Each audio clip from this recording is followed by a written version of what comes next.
Hello student, welcome back to the channel. बच्चों, आज के टॉपिक पे मैं डिस्कस करूंगा एक और इम्पोर्टेंट एमसीक्यू जो मैं आपके लिए लेके आया हूं।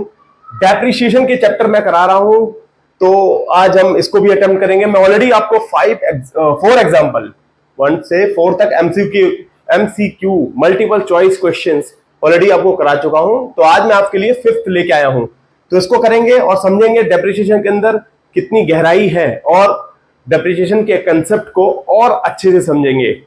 तो स्टार्ट करते हैं। इसको स्टार्ट करने से पहले मैं बता दूं, मैं करा रहा हूं class 11th accounts chapter number 15 depreciation के ऊपर मैं बात कर रहा हूं। डेप्रिसिएशन को मैं कवर कर रहा हूं इस चैप्टर में। पूरा चैप्टर ही डेप्रिसिएशन का है। टीएस ग्रेवाल की बुक में फॉलो कर रहा हूं, जिसका एडिशन 2023-24 का है। बच्चों, मल्टीपल चॉइस क्वेश्चंस आपको किसी भी चैप्टर में आपको पकड़ बनाता है, उसको आपकी अंडरस्टैंडिंग जो आप अंडरस्टैंड करते हैं उसको डेप्थ तक, आपकी गहराई तक उसकी नॉलेज देता है आपको।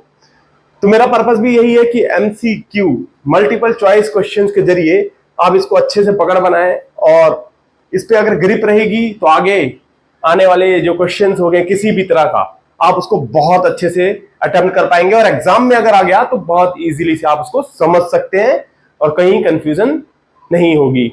तो बच्चों, आइए एग्जांपल नंबर 5th हम अटेम्प्ट करेंगे। क्वेश्चन लिखा हुआ है, methods of depreciation in which the depreciation spreads equally over the estimated life of the assets is. बच्चों, पहले क्वेश्चंस को समझना बहुत इंपॉर्टेंट है। ये क्वेश्चन में 4 ऑप्शंस हैं। आप फटाक से ऑप्शंस की तरफ ना जाइए, पहले आप क्वेश्चन को समझो, क्योंकि देखो डेप्रिसिएशन का मीनिंग एग्जांपल आप कर चुके हैं, आपके दिमाग में है, मैं ऑलरेडी आपको करा चुका हूं। एमसीक्यू का पर्पस ही यही है कि आप सिर्फ उसको समझें क्वेश्चन में क्या पूछ रहा है, बिना आंसर को देखे हुए आप उसको गहराई तक, क्योंकि यहां पर आंसर देख के आपको कोई तुक्का लगाने वाली चीज नहीं है कि आंसर ये होगा, बी होगा, सी होगा, डी होगा, नहीं। आप क्वेश्चंस को पढ़ें, पहले अच्छे से पढ़ें, फिर आप अपने आप ही सोचें कि हाँ, एमसीक्यू इस क्वेश्चंस में, अगर हम इसी पर्टिकुलर क्वेश्चन में बात करें, एग्जांपल नंबर 5th लेके आया हूं, methods of depreciation in which the depreciation spreads equally over the estimated life of the assets is। बच्चों, मैं आपको समझाता हूं ये क्वेश्चन क्या कह रहा है। ये कह रहा है कि वो कौन सा मेथड है जिसमें एस्टिमेट, एक एसेट्स की एस्टिमेटेड यूजफुल लाइफ, जो estimated life of the assets होती है, उसमें इक्वली आप डेप्रिसिएशन लगाते हैं। लेट्स से आपने कोई कंप्यूटर खरीदा,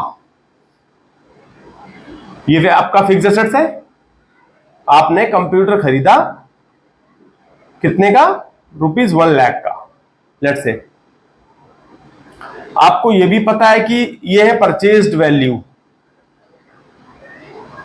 परचेज्ड प्राइस, ठीक है। आपके एसेट्स की कीमत यह है ₹1,00,000। आपको पता है एस्टिमेटेड यूजफुल लाइफ भी पता है, एस्टिमेटेड यूजफुल लाइफ आपको पता है 5 इयर्स। लेट्स से आपको दिया होगा क्वेश्चन में, ये भी पता है और आपको ये तो है ही पता। अब आप ये सोचिए, ऐसा कौन सा मेथड है डेप्रिसिएशन का जिसमें 5 साल तक आपका बराबर डेप्रिसिएशन चार्ज होगा। मतलब आप फॉर्मूले के याद करो, एस्टिमेटेड कौन सा मेथड होता है जिसमें इक्वली डिवाइड होता है? SLM, straight line method. तो आप ये देखिए, इसके अंदर आप क्या फॉर्मूला लगाते हैं, पहले दिमाग से चलेंगे। फॉर्मूला क्या लगाते हैं? Purchase price